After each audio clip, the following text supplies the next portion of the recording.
What up, nerds? My name's Ryan. I did my HSC in 2019, and in this video, I'm going to go through some projectile motion questions of a medium difficulty. Now, I did a video like this, except for HSC projectile motion questions of an easy difficulty. If you'd like to watch that first, then click the link in the top right above now.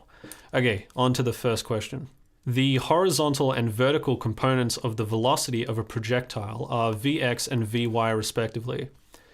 Which pair of graphs best represents the velocity of the projectile? All right, so all the graphs on the left are Vx, the velocity of the x component over t, which is time, and then all the graphs on the right are Vy over t, which is, again, like I say, which is time. So in order to answer this question, we have to first consider the shape of a projectile's path. So we know that a projectile moves in a parabolic path, right? And at each point of this parabola, the projectile is going to possess some velocity v. So at each point in the projectile's path, it possesses some velocity v. And this velocity, let's say this is v0, v1, v2, v3, and v4, can be broken down into its x and y components. So I'll just draw those quickly now.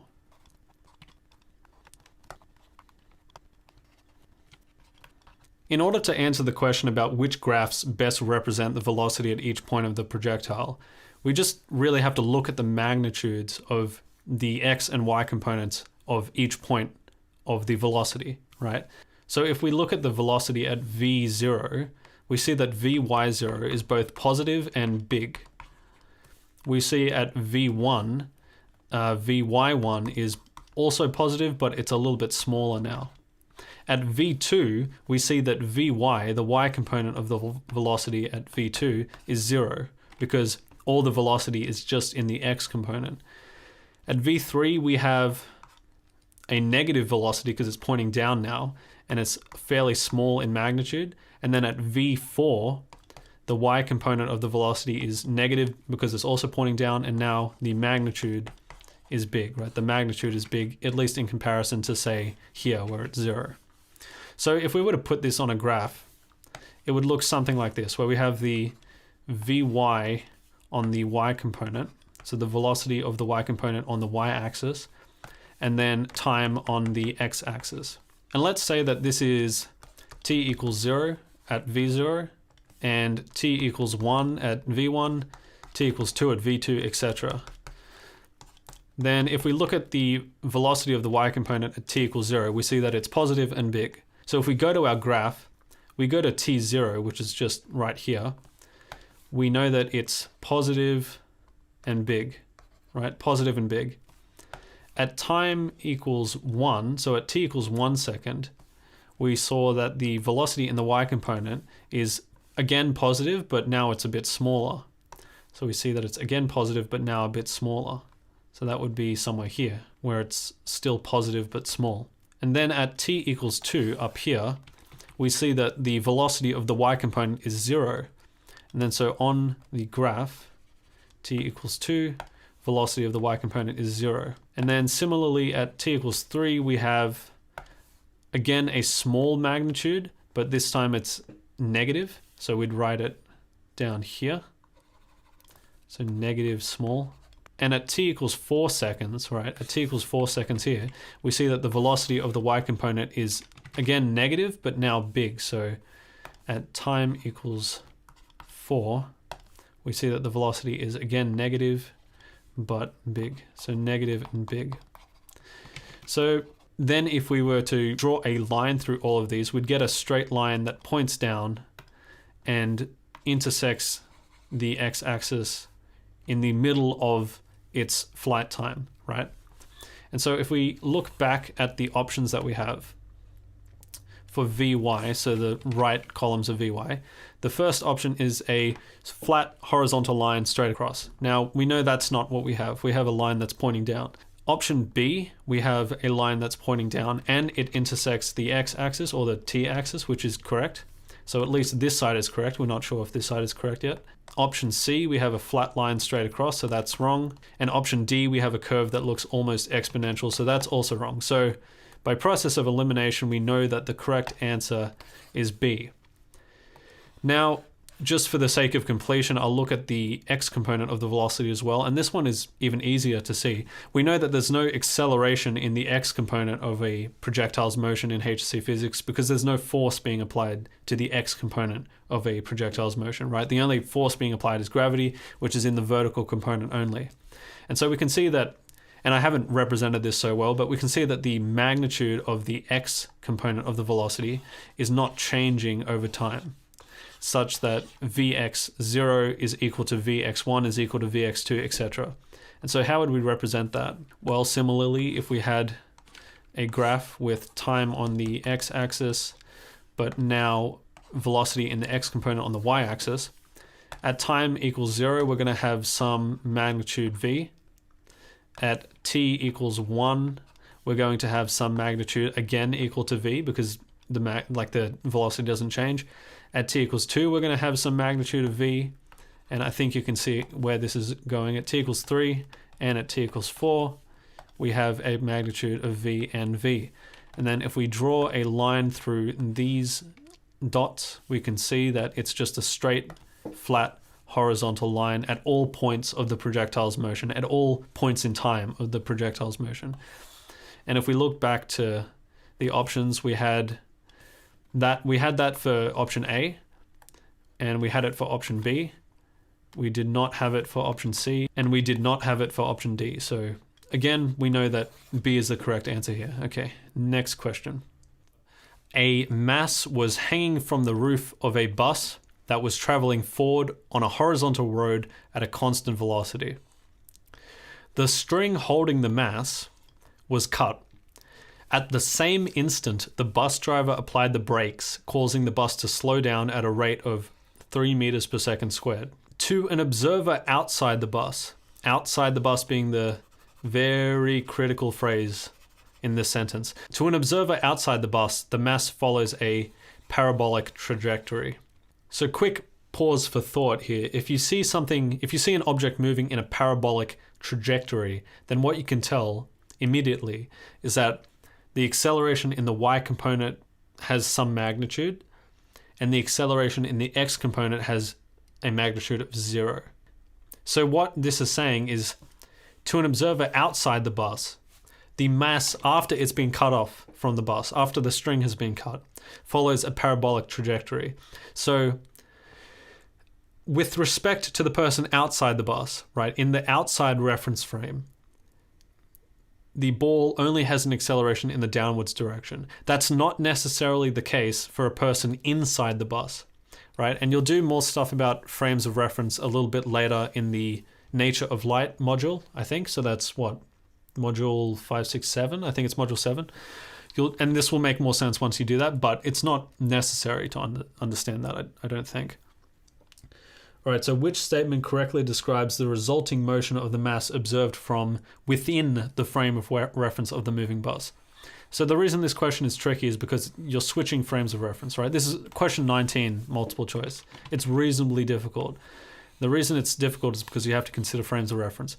All right, so first we're going to consider the frame of reference outside the bus. So pretend you are standing, this is you, this is little stick figure person here. This is you. This is you, and this is a representation of you. So you're standing on stationary ground, right? You're on the sidewalk, you're next to a stop sign, and you're looking at this. Imagine the bus is like transparent or something, it's made of glass or something. You can see through it, or you have like X-ray vision or whatever. So you know that when the string of the mass is cut, the bus driver starts decelerating or accelerating in the negative direction at a rate of 3 meters per second squared. 3 meters per second squared. You also know that the mass itself is accelerating downwards at the standard negative 9.8 meters per second squared. Right, so this acceleration is negative 9.8 meters per second squared. I'll just make that a little bit thicker. You also know that the bus had some initial velocity u. It's got some initial velocity u meters per second. And actually, I will also make this a bit thinner and smaller. You know that it has some velocity u. And the ball also possesses this velocity u, right? The ball also possesses this velocity u when you're outside the bus, right? When you're outside the bus, it looks as if the ball has a velocity of u with respect to the outside world, right? It's moving to the left at u meters per second with respect to u in this frame of reference. And that's about it. Like, you're standing still, the stop sign is still with respect to you. All this stuff is going on up here. Okay. So in this frame, it's going to look as if the ball moves in a parabolic trajectory, which is what we were told in the question as well. Which makes sense because we have an acceleration in the y component and we have no acceleration in the x component in this frame of reference. However, if we go inside the bus, so if we take u and we put u inside the bus, right? You're inside the bus. And I'm making you small just so that there is a bit of room for some vectors. First thing that doesn't change, right, is the acceleration due to gravity on the ball, right? The ball is still accelerating downwards at negative 9.8 meters per second. So we still have this acceleration here, negative 9.8 meters per second squared, sorry, meters per second squared. So that stays the same regardless of whatever frame you're in. But if you're inside the bus and the bus driver starts decelerating, to you, it doesn't look like the bus is changing its velocity, right? It doesn't look like the bus is accelerating because you're moving with the bus. It looks like the outside world is accelerating, right? It looks like the outside world is accelerating at 3 meters per second, except in the other direction. So it looks like the outside world is accelerating at 3 meters per second. So the stop sign from your perspective inside the bus is accelerating at 3 meters per second squared, right?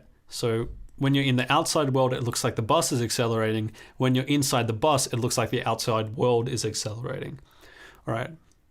So that's very weird to consider, right? This stop sign has an acceleration, but it's true. If you're considering the frame of reference inside the bus, the stop sign in the outside world, the stop sign which is not attached to the motion of the bus, appears to be accelerating, or really is accelerating with reference to you. The other thing that happens to the stop sign is that it has a velocity equal to this initial velocity here, right? When you're outside the bus, it looks like the bus has an initial velocity. When you're inside the bus, it looks like everything in the outside world has an initial velocity, right? In the opposite direction. If you imagine yourself in a car from the outside world and you're moving to the left in the car, well, it's going to look like everything outside the car is moving in the opposite direction. Okay, so that's why I changed the direction of these vectors. So when I say that it appears from inside the bus that the outside world is accelerating at 3 meters per second squared and has this initial velocity u, that's not quite precise enough. That's not quite precise enough, right? It's not everything in the outside world. It's everything that isn't connected to the bus, right? So the bus isn't moving with respect to itself. The bus driver isn't moving with respect to the bus because you can think of him as a part of the bus, really. You're not moving with respect to the bus because you can consider yourself as a part of the bus, right? A part of the movement of the bus. Aside from the outside world, what's the other thing that's not connected to the bus anymore? The ball, right? It was initially connected to the bus when the string was attached, but now that the string has been cut, it is no longer connected to the bus. So this ball here, this projectile here, although it's not necessarily a projectile anymore, this, whoops, okay, where are we? Here we are. Okay.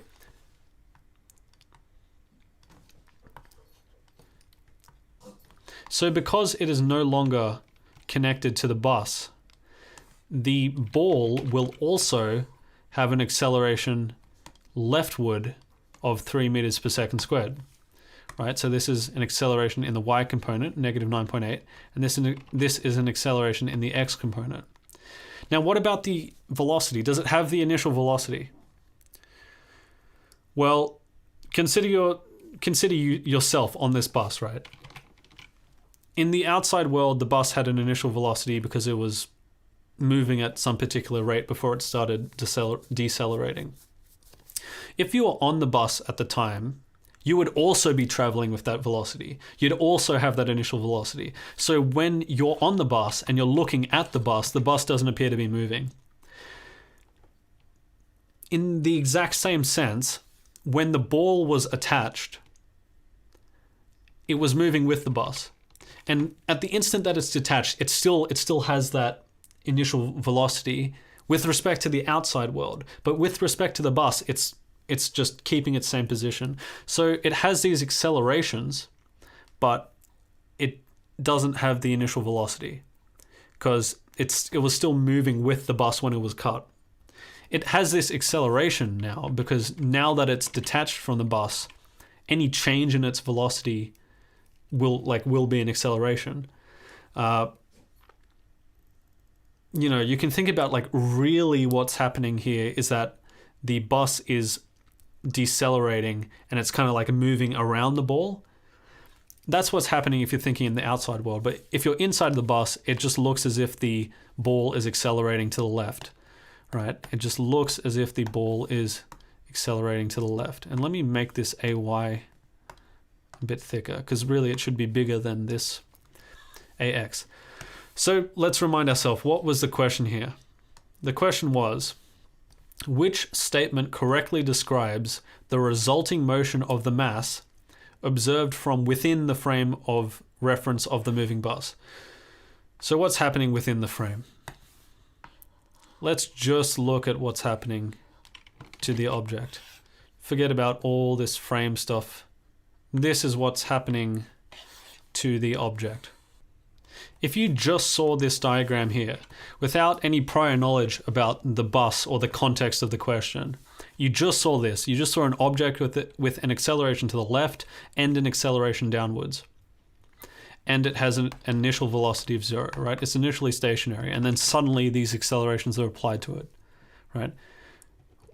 What direction would this move, right? Would it move in a parabolic path this way? Would it move this way? Well, we can think about the resultant acceleration of these two accelerations as being in this direction here. So this is the resultant acceleration. And you can use Pythagoras to find the magnitude of it. I'm not going to bother because it's not necessary, but this is the resultant acceleration. So if you combine the x and y acceleration, you get this resultant acceleration. Now, if you see just a stationary object and suddenly a force is applied to it such that it's accelerating in that direction, well, it's pretty obvious what the direction of this object is going to be, what the direction of the movement of this object is going to be. It's just going to be moving. It's just going to be moving in a line like that. It's just going to be moving in a straight line from where it was initially along the direction of its acceleration, along the direction of this resultant acceleration. So let's go back to the question, or let's go back to the context of the question. If we have this acceleration here, we have some resultant acceleration down and to the left, which I'll just kind of represent as this way. If you take the resultant of the AY and the AX, you get this acceleration. And likewise, it's also just going to move in a straight line towards the front of the bus, right? Now, it's not going to look like that outside the frame of reference. Outside the bus, it's going to look like it's parabolic because outside the bus, it doesn't appear to have the 3 meter per second squared acceleration. The bus appears to have it. But when you're inside the bus, the ball appears to have it. And so when you're inside the bus, it looks as if it's moving in a straight line to the front of the bus. So let's look at the options. The mass traveled in a straight line. Well, it is traveling in a straight line. So that's correct. Vertically downwards. Well, that's part of its motion, but it's not all of its motion, so that's wrong. So I'll do that in red maybe. That's wrong. A is wrong. Let's look at C and D. The mass traveled in a parabolic path. No. It travels in a parabolic path when your reference frame is outside of the bus, but it's not asking for outside the bus. It's asking for within the frame of reference of the moving bus, within the bus, right? D, the mass traveled in a parabolic path. No. So the correct answer is B. The mass traveled in a straight line downwards and towards the front of the bus. That is correct. So B is the correct answer here. So this is a tricky question. It will become an easier question when you do special relativity in term 7. Sorry, not term 7, in module 7, right? When you do special relativity, this stuff will become more intuitive because you'll be forced to deal with the concept of frames of reference in much more detail. All right, next question.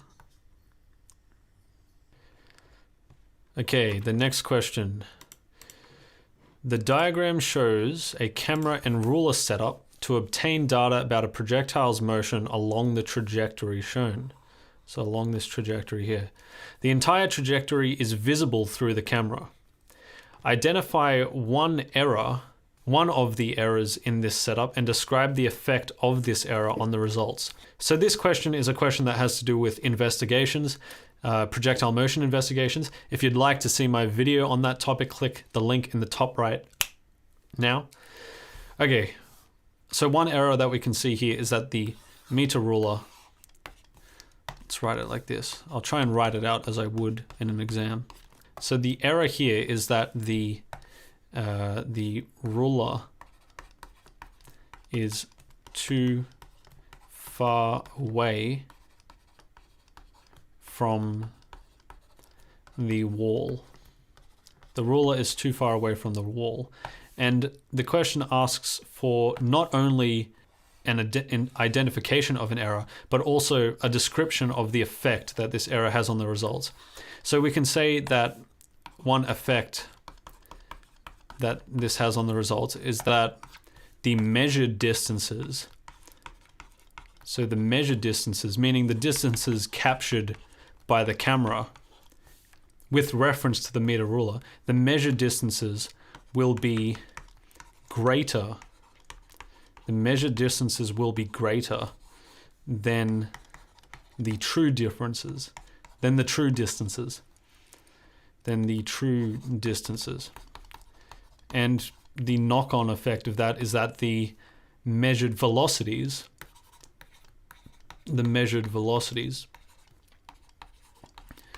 will also be greater than the true velocities. Will be greater than the true velocities.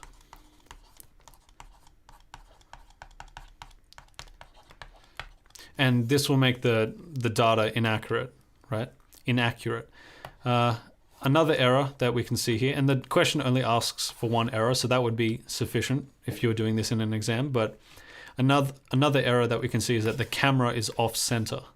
So the camera really should be over here, right? Looking at the middle of the projectile, or being in line with the middle of the projectile, but it's not. It's way the hell over here. So another error that we can see is that the camera is off center. And so what will be the effect on the results due to this error? Well, the effect is going to be that when the projectile is closer to the camera, it's going to look as if it's moving faster than it actually is. So if I move at a particular velocity when I'm close to the camera, right, and I move at that same velocity over here, it's going to look like I'm moving faster when I'm close to the camera. And if you're doing this with respect to just a particular ruler, say the ruler was in the right position, when when the projectile is closer to the camera, it's going to look as if each inch, like each part of its movement, is moving a greater distance than if the projectile was further away from the camera, right? So the measured velocity of the projectile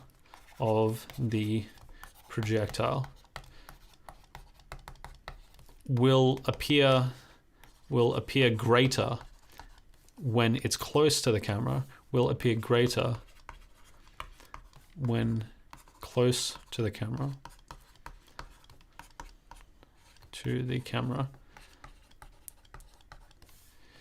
compared to when further from the camera.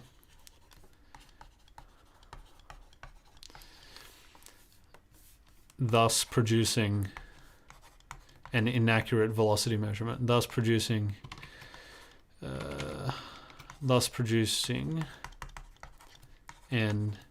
an incorrect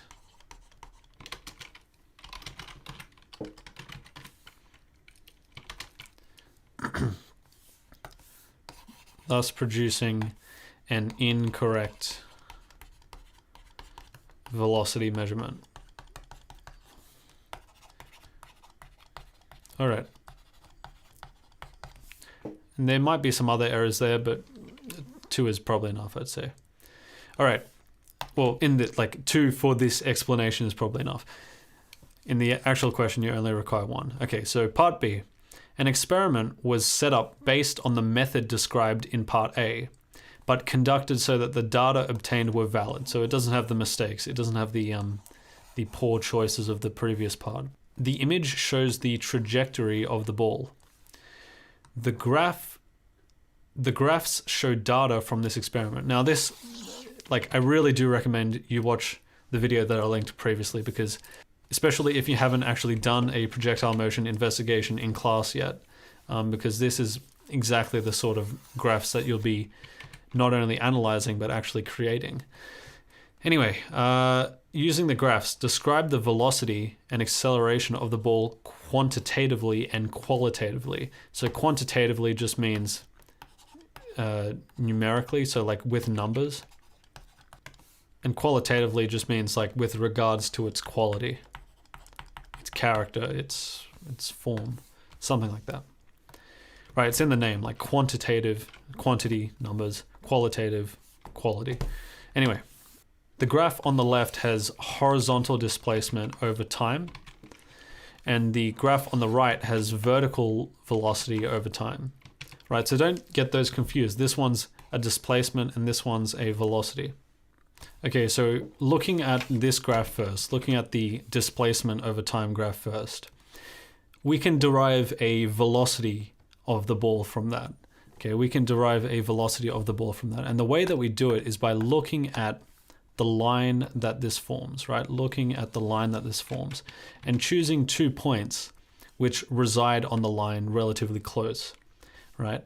So, and the 2 points that I'm going to use is a point here, which looks to be at -1.1.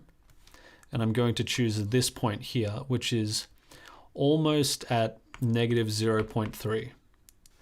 And my goal here is to essentially find the gradient of this line, because the gradient of the line is going to tell me the velocity, right? It's going to tell me the horizontal displacement, because velocity is equal to displacement over change in time, right? And here I have, well, change in displacement over change in time, I guess. And here what we have is a displacement here and a change in time here. So the way that we're going to do this is the velocity in the x direction is equal to the change in displacement, or it should be change in distance, which is the same as displacement, whatever. The displacement over the change in time, right?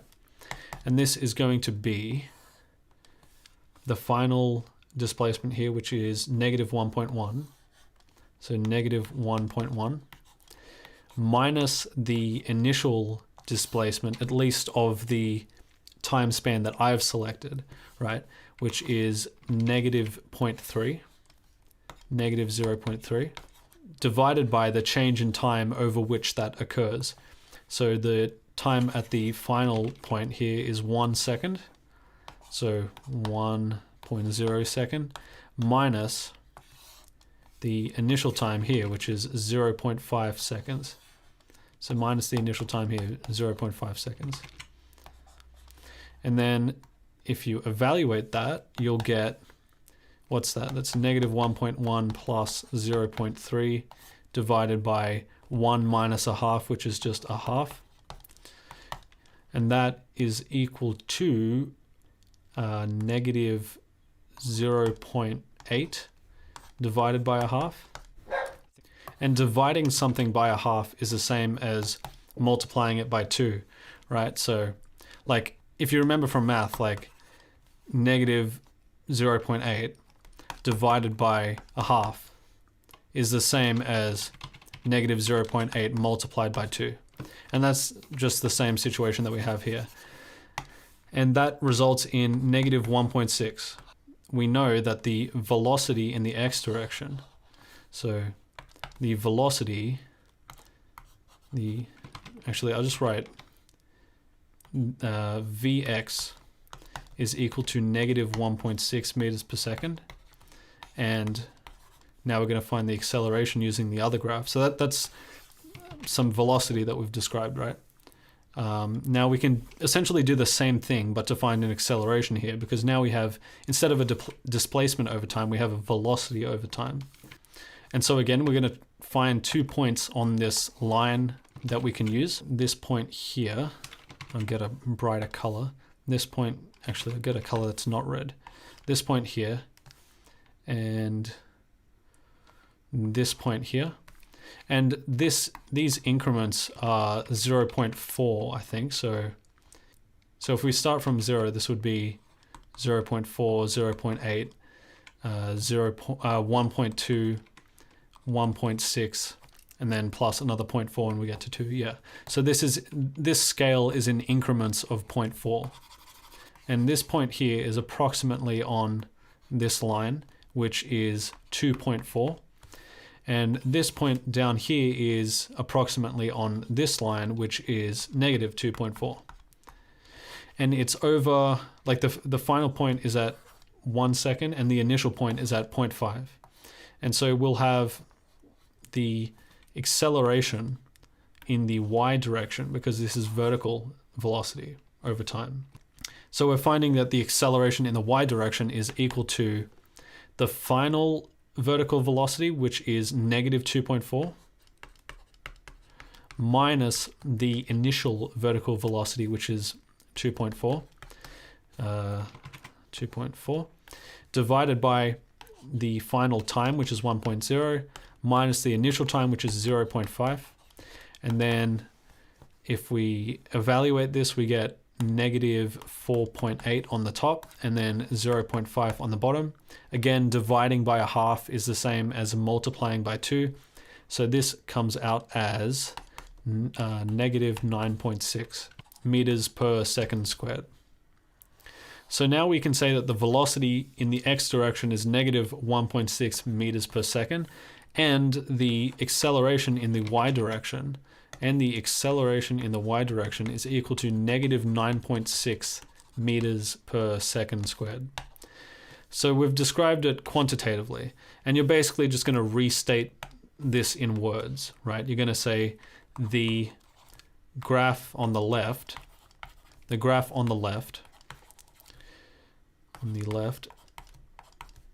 shows that the object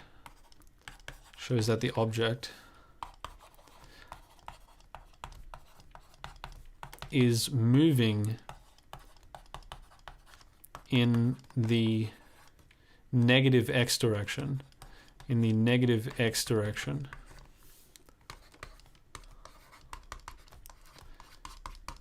with a constant velocity,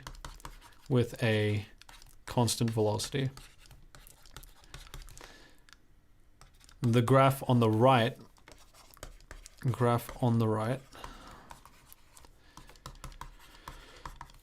shows that the object is moving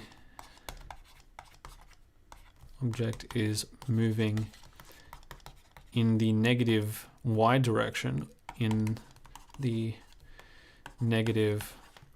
could probably just say down, but to be a little more careful and specific, I would probably write in the negative y direction, because you can define up as negative if you wanted to, right? You can define right as negative if you wanted to. Moving in the negative y direction with a constant acceleration. And that's just, like I said, restating what you found quantitatively. So that's how I would approach this question. So it says, using the graphs which we've done, describe the velocity and acceleration, both of which we've done, or at least part of the velocity and the acceleration, of the ball quantitatively, which we did on this line here, and qualitatively, which we've done on these lines here, on this entire portion here. All right, cool. Next question. Okay, this question is from the 2016 HSC physics paper. A projectile was launched horizontally inside a lift in a building. The diagram shows the path of the projectile when the lift was stationary. So this is when the lift was stationary. The projectile was launched again with the same velocity. At this time, the lift was slowing down, so it was like decelerating, as it approached the top floor of the building. Which diagram correctly shows the new path of the projectile, the new path being the dotted line, or represented as the dotted line, relative to the path that was created in the stationary lift, which is represented as a solid line. Okay. So this is kind of similar to the bus question in some ways that we had previously, where the path of the projectile, the path of the object, appears to be changing from inside the lift, because the lift is kind of like moving around the object, right? And so with reference to the lift, the path looks different. So first of all, when I look at these options, I'd exclude this one because it looks wacky, right? It's just like kind of going to the side. That doesn't really look like a parabolic path anymore, which it would still be traveling in. And this one also looks wacky, and so I'm going to exclude it. And I know that's not a particularly rigorous analysis, but it's not going to change to look like that, right? It's going to be one of these two.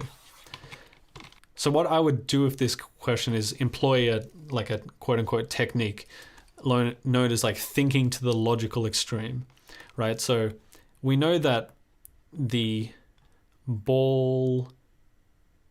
lift is, as it moves up, it's getting slower because it's decelerating, right? Or it has a negative acceleration. As it moves up, it's getting slower and slower and slower. And so that's kind of like saying that it's accelerating in the downwards direction, right? Because that is what's happening, right? It's getting slower and slower, which is the same as having an acceleration that's pointing downwards. It's just that it doesn't continue to move downwards once it reaches a velocity of 0. And so what I would think is, okay, if it's accelerating downwards, what would be the logical extreme? Imagine that instead of just slowing down, it goes down really, really fast. Like it has an acceleration of like 10 million, right? And it goes from moving up to going down really fast. Well, what would happen to the ball? Well, if say this pen represents the ball, right? Say this pen is in the lift and my hand is like the roof of the lift. If the lift suddenly accelerates downwards really fast, from the perspective of inside the lift, the ball is going to hit the roof like that, right? So as the lift accelerates down, the ball is going to hit the roof of the lift, right? So the path is being raised up, right? It's being moved closer to the roof. Now, if we think of the logical extreme in the opposite direction, instead of the lift accelerating downwards, it's accelerating upwards, which is the opposite of what's happening in this question, then if this is the floor of the lift and this is the object, right? If it accelerates upwards, the pen will hit the base of the lift. So again, what's happening is that the lift is accelerating downwards, and so the ball is going to hit the top of the roof in that extreme example. And so what's happening there is that the path of the projectile is being raised upwards. So if the path of the projectile is being raised upwards, then it can't be option A, because option A shows it being moved downwards, like down the below the original path. Now that would be the case is if the lift started accelerating upwards, but that's not what the lift is doing, it's accelerating downwards. So C is the correct answer to this question. All right, next question. Okay, the next question is from HSC 2015 physics paper. A projectile was launched from the ground. It had a range of 70 meters and was in the air for 3.5 seconds.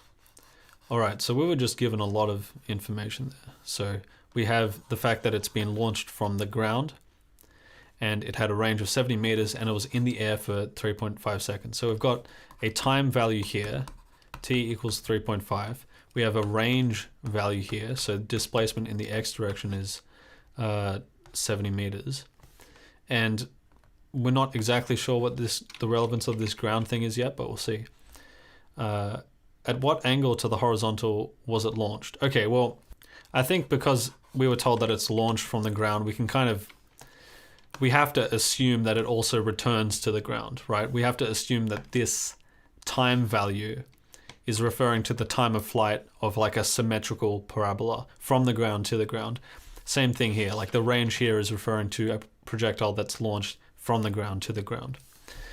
So let's draw that out. This is a little difficult because we're not given an angle or an initial velocity, so we're kind of working backwards. Usually we're given an angle, usually we're like given the initial conditions, and then we have to find the range or we have to find the time of flight. Except here we've been given the opposite thing. So that's why it's a medium question. It's not an easy question. It's not a particularly hard question either. It's just a little counter to our normal, typical question. So let's draw this out. So we have a projectile launched with some velocity, some initial velocity, u meters per second, launched at some angle. And the angle is the thing that we are trying to find in this question. Remember it said, at what angle to the horizontal was it launched? So that's the entire thing that we're trying to find here. We have some projectile. It's launched, it travels like this. It starts at the ground. We're assuming that it also finishes at the ground, right? So its initial position is here and its final position is here, both of which are on the ground. The range is 70 meters. So this horizontal displacement here is 70 meters. 70 meters. The time for this entire flight was 3.5 seconds. And that's pretty much all the information that we're given in the question, all the information that we're explicitly given. So I'd still follow the standard process here, like think about the fact that this initial velocity vector can be broken into its initial velocity in the y direction and its initial velocity in the x direction. So think about that. So ux here and uy here. And the reason why we do that is if we find ux and uy, then we can use tan to relate this angle to this value and this value of the right angle triangle that we have here, right? So now I do a SUVAT table, right? So we have SUVA, and I'd copy that.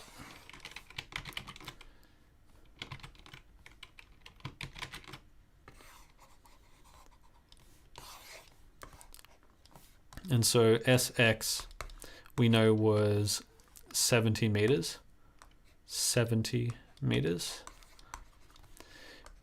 We don't know UX yet. That's something that we're trying to find. We don't know VX. We know that AX is equal to 0 meters per second squared because there's no force in the x direction, and hence there's no acceleration in the x direction. Now we have sy here, which we also don't know. We don't know, actually no, sorry, we do know what sy is, right? This is the final position of the projectile. This is the initial position of the projectile. It starts at the ground. We're assuming it lands at the ground. Therefore, sy is 0 meters, right? The displacement in the y direction is 0 meters.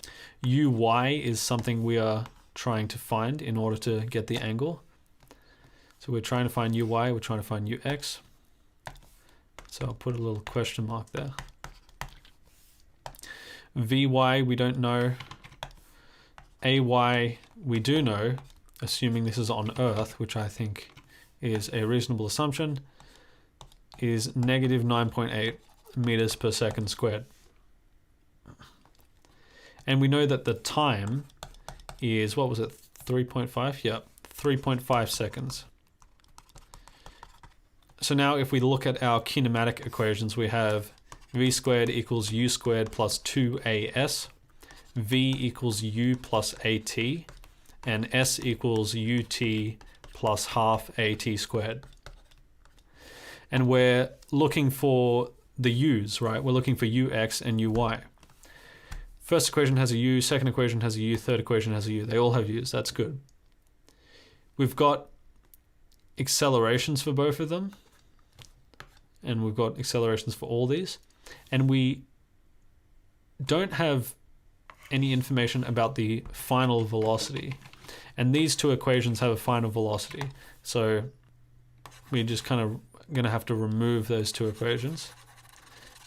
But the last equation, it has everything that we need, right? It's got the variable that we're trying to solve for. It's also got a, which we have a value for. It also has t, which we have a value for. And it also has s, which we have a value for both the x and y component data. Right, so we're going to use this equation for both the x and y component data.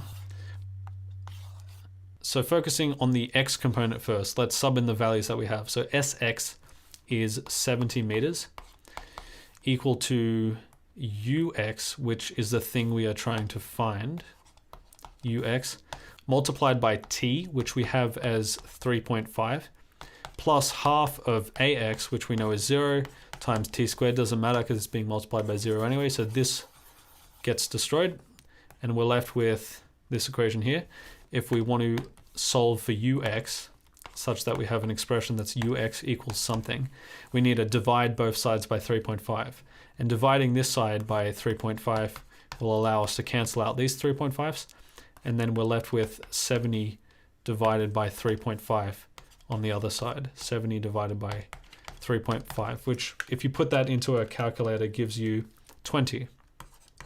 So ux is 20 meters per second. So ux is equal to 20 meters per second. And we do the same thing for uy, right? We have sy equals uy t plus half ay t squared. Sy is 0. Uy is the thing we are trying to find, multiplied by t, which we know is 3.5, which we were given in the question, right? Plus half times acceleration in the y component, which is negative 9.8, multiplied by t squared, which is 3.5 squared. Now what I would do here is divide both sides by 3.5, just to, like, 0 divided by 3.5 is just 0. This term here divided by 3.5 just takes away this 3.5 at the top, so that we're left with uy. And then dividing 3.5 here just takes one of the 3.5s away from this squared term, so that it's just 3.5 to the first power. So here we're going to be left with half times negative 9.8 times 3.5. And now we can simplify this a little bit by writing 0 equals uy, and then we can evaluate that remaining thing with a calculator, right? Half of negative 9.8 multiplied by 3.5, which gives us negative 17.15. If we take that negative 17.15 to the other side, we get, like I just said, 17.15. So that is the magnitude of the velocity of the y component. So 17.15 meters per second. Okay, so now all we have to do is tan of theta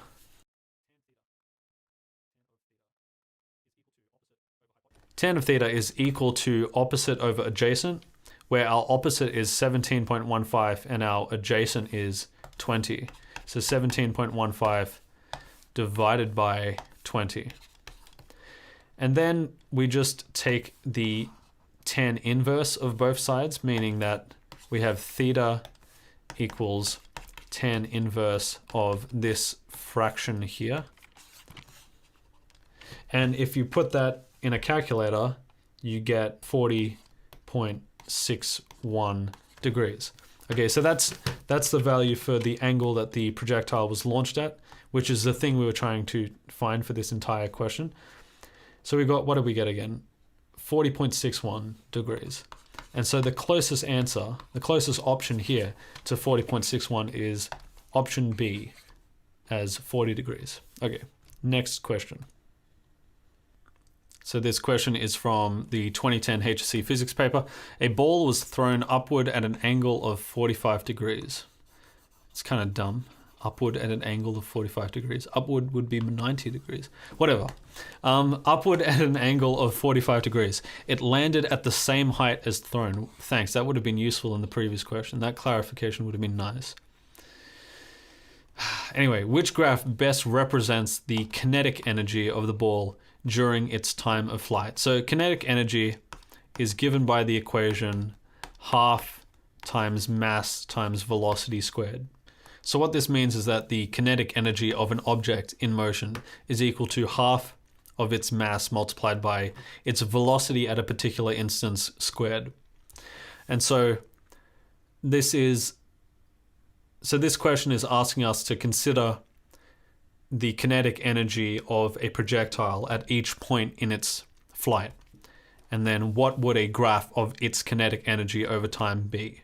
So if we think about this, I'm just going to draw a little diagram because I think it's always nice to have a diagram. So we have some projectile launched like this, and we need to think about how its kinetic energy changes over time, right? And is its mass changing over time? Well, probably not. So we're not going to really focus on the mass. Is the half changing over time in this equation? No, we're not. It's not changing. It's just a number half. The velocity is the thing that's changing over time for the projectile, right? It starts with some velocity, let's call it V1, and it's pretty big velocity here because the velocity of the x component is going to stay the same throughout, but the velocity of the y component starts big, moves slowly to zero, or reduces slowly to zero when it reaches its maximum height, and then increases again, but in the negative direction. But because the value of the velocity is being squared, the negatives are kind of irrelevant. We're just looking at the magnitude of the velocity. So the projectile starts with a big velocity here, goes to kind of like a medium velocity here, goes to a small velocity here where it's just the x component, there's no y component. And then it goes back to a medium velocity in the negative direction, and then a big velocity in the negative direction. And the change in this velocity is entirely due to just the change in the y component, right? So there's a big y component here, smaller y component here, zero y component here, small y component here, big y component here.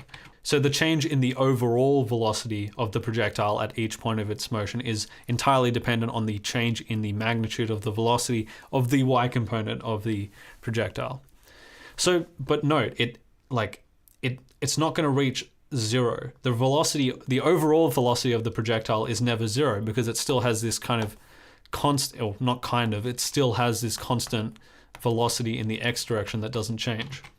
So the kinetic energy of this projectile is never going to be zero. Even at its lowest point, it's not going to reach zero. It's also never going to be negative because we have this squared term here, right? So even if we go here and it's got like a velocity of negative 100 meters per second, if we put that into the kinetic energy equation, we have half times the mass, which is also going to be positive, obviously, multiplied by negative 100 squared.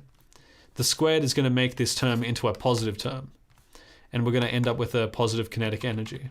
So we can immediately rule out option D, right? Because in option D, the kinetic energy goes into the negative territory, and that's wrong. It can't be negative because we've got a squared term. And so D is definitely not the answer.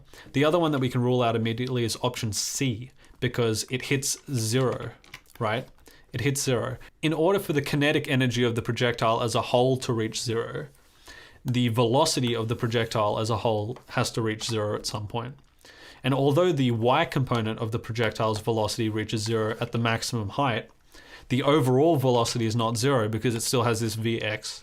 So we can also rule out option C, because we know that the kinetic energy of this projectile will never be 0. Now the remaining two options are option A and option B.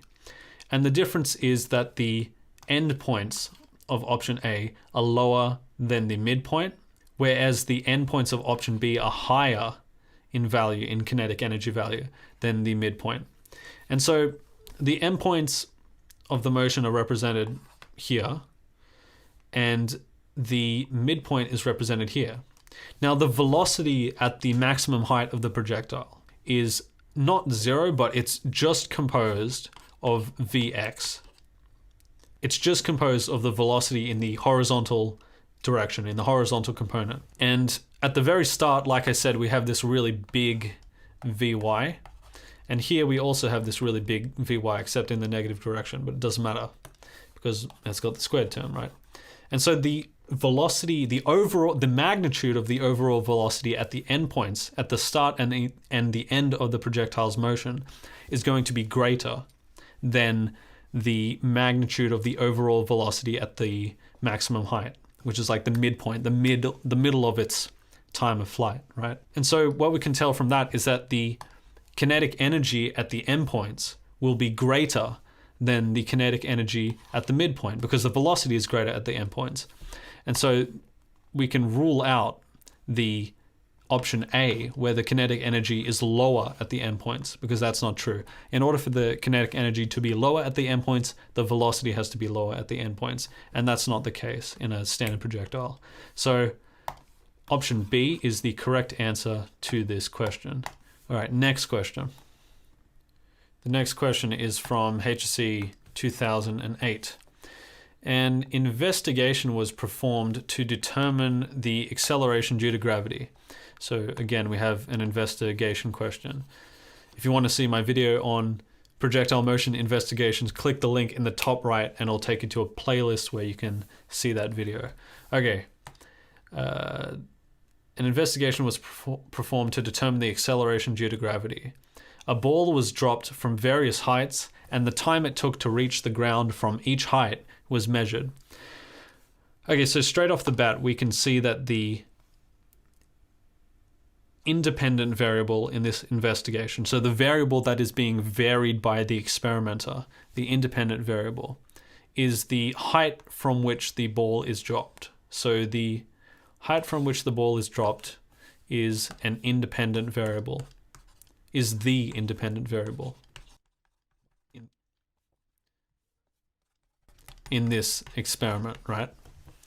And the dependent variable is the time that it took to reach the ground.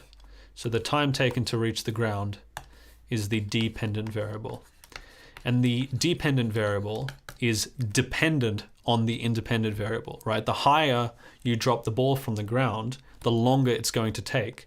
And so the time that it takes to drop to the ground is dependent on how high it's been dropped. So that's why it's the dependent variable.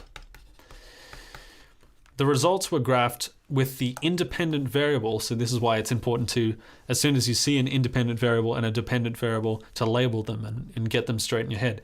The results were graphed with the independent variable on the horizontal axis. What's the independent variable again? It's the height that the ball is dropped from. So the independent variable is the height, and the independent variable, we are told, is graphed on the horizontal axis. So let's look at the options that were given here. Right, which graph best represents the relationship between the variables? We can already reduce this to a slightly easier question, right? Because we are told that the independent variable is on the horizontal axis, and we know that the independent variable is height. And so C and D, the options C and D, have time on the x-axis, which is not the independent variable, it's the dependent variable. And so we can rule out C and D because of that straight away. Now, even if you knew nothing else about this question, you you weren't well versed in investigations, you weren't well versed in how to represent a relationship on a graph, you've already reduced it to 50-50, right? You've already got like a 50% chance of getting this correct as opposed to a 25% chance of getting this correct. So that's why even if perhaps you were spooked by this question when you first saw it, maybe you weren't, but like if you are spooked by a multiple choice question, just in general, you should push through it as far as you can, because you'll often come across kernels of information that you can use to increase the probability that you'll get the answer right just by pure process of elimination, which is what we did here. Okay, which graph best represents the relationship between the variables? So what's some mathematics that we know that we can use to represent the relationship between velocity and time and acceleration and all that? Well, it's our kinematic equations, right? We have these equations. V squared equals u squared plus 2as. V equals u plus at, and s equals ut plus half at squared. So what do we know about this ball? Well, it's been dropped presumably from a stationary position. So it's got an initial velocity in, well, we're focusing on the y direction, I guess, because it's, it's not being thrown horizontally, it's just being dropped down. So it's got an initial velocity in the y direction of 0 meters per second.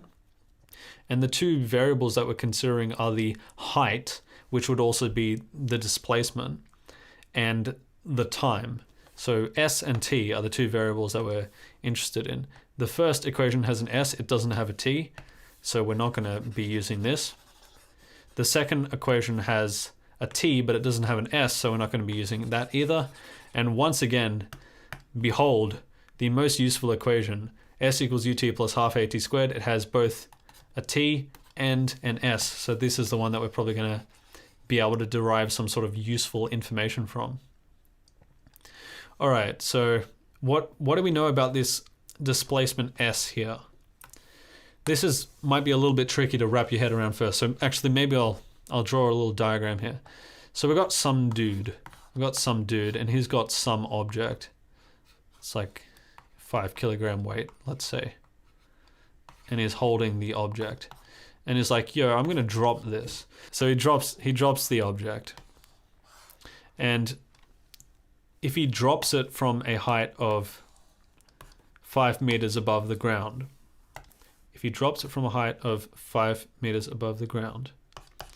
once the object falls, it has been displaced -5 meters in the y direction. So the displacement of the object after it's dropped is equal to the negative of the height. So if the height here is 5 meters, the displacement in the y direction that it has been dropped is -5 meters because it's fallen down 5 meters. So what we can say there is that sy is equal to -h. And so that's what I'm going to substitute into this equation here.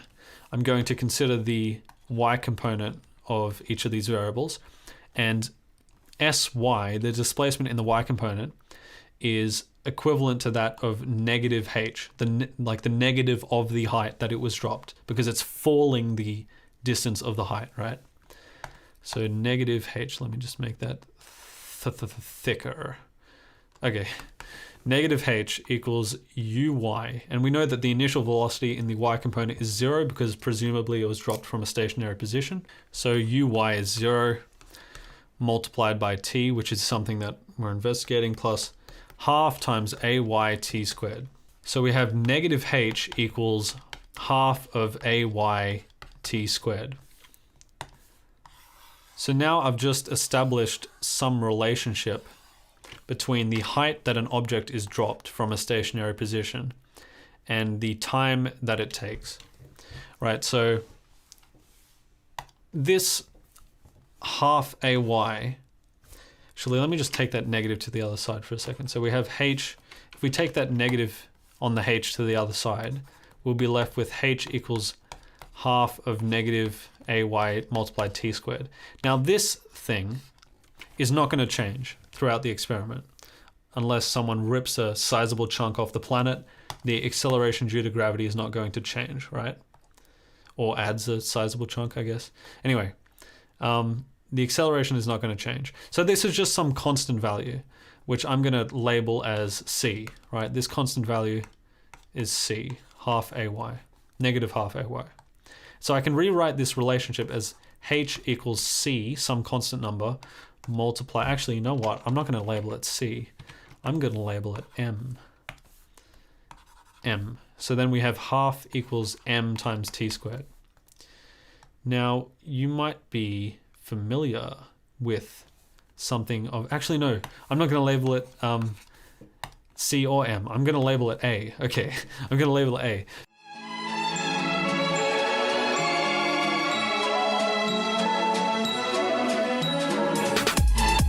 You might be familiar with an equation of this form, y equals ax squared, right? That's some sort of parabola when you're looking at it in math, right? That's some sort of parabola. And the coefficient just determines something about it that's not really that important if you're just considering the overall shape, right? It would be more important in math, but in this question, it's not so important. So that's what this is analogous to, right? If you were to graph the height over the time, only looking at positive time, right? If you were to graph the height over the time, it's going to have like a parabolic, it's going to have a parabolic shape. The thing is, we are told in the question that the results were graphed with the independent variable on the horizontal axis, and the independent variable is the height. In this graph, we have the height on the y-axis, when in the question, it's actually put on the x-axis, right? So we need to switch these around. And I'll make this a little bit smaller. Now, this is going to be a bit weird, especially if, like, this will be relatively familiar if you do like extension 1 math.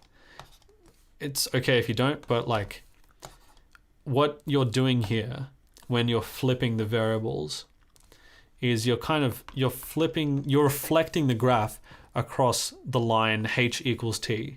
You're reflecting it across that way, right? And so what's going to happen, and if you don't, actually maybe I'll show you in you can do it in GeoGebra by yourself. If you want to do it in GeoGebra, just put in y equals x squared and x equals y squared into a GeoGebra file.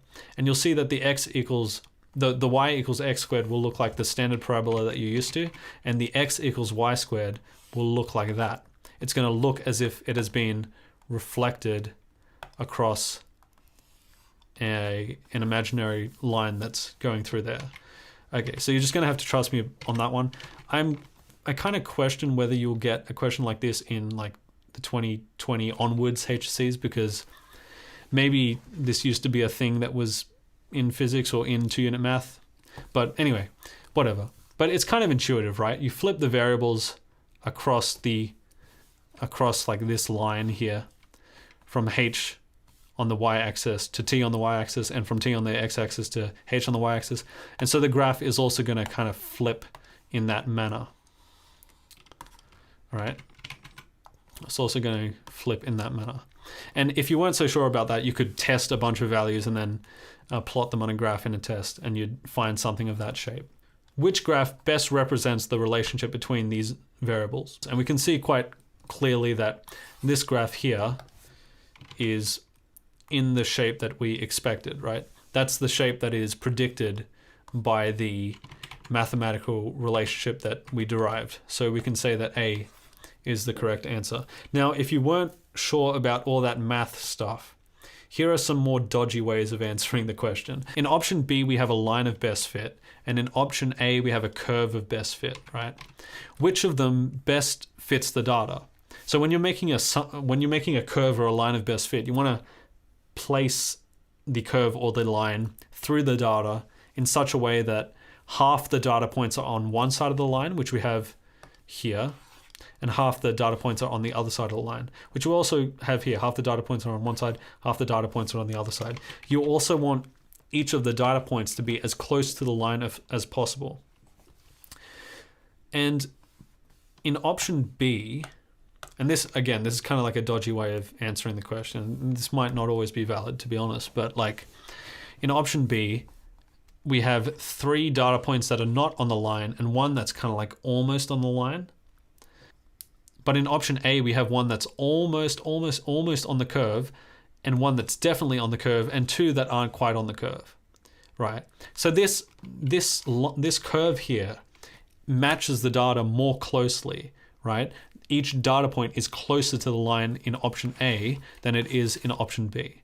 And so that's another way that you could think about answering this question if you were stuck and you couldn't. I think the mathematical one is a little more rigorous, and I'd be more comfortable doing that. But if I was in a test and I didn't know how to flip the graph, or it didn't even occur to me to try and derive a mathematical relationship between height and time, like maybe I didn't think of the relationship between displacement and height, and so I couldn't use these equations, like whatever it was. If you couldn't use the method that I outlined first, then you could think about how closely the data actually matches the line or the curve that's given. All right, next question. The next question is from the HSC 2007 physics exam. A cannonball is fired vertically upward from a stationary boat. Ignore that thing that says stationary boat. Just think ground, because it serves the same function in this question. Which pair of graphs best describes the velocity and acceleration of the cannonball as a function of time? Ignore air resistance. So we just have some cannonball that's fired vertically upward. So its initial position is here. Its midpoint position, like its maximum height, would be up here. And then its final position would be down here. And it would have some velocity v0 here. It would have a velocity v1 equal to 0 here. And the reason it's equal to 0 is because it doesn't have any x component motion. It doesn't have a velocity in the x direction, because it's just being fired vertically upward. It doesn't have any, it's not like at 45 degrees, it's at 90 degrees. And it has some final velocity v3 here, which is just equal to the negative of v0, right? Right, so the velocity starts big, goes to 0, like a bit, like it starts big positive, right? Positive big. It goes to 0 in the middle, and it goes to negative big at the end, right? And so if we look at the velocity graphs, we have to have something that starts at positive big. This option A does not start at positive big, it starts at 0, so option A is not correct. Option B starts at positive big, so it could be correct. It starts at positive big, goes to 0 in the middle, and then goes to positive big, which is wrong. We went to negative big at the end, right? So option B is also wrong. Option C starts at positive big, which is correct, goes to 0, which is correct, goes to negative big, which is correct.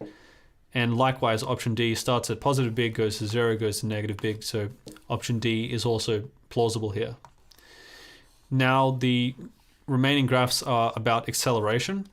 Is the acceleration going to change over time? Is the magnitude of the acceleration going to change over time? Well, no, because it's just at all these points we have the same acceleration due to gravity of negative 9.8 meters per second squared. So this is also going to have a negative 9.8 meters per second squared acceleration, and this is also going to have an acceleration of negative 9.8 meters per second squared due to gravity.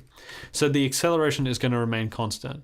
And like in one of the earlier questions, if we tried to graph acceleration in the y component over time, at time 0 it's going to have an acceleration of negative 9.8.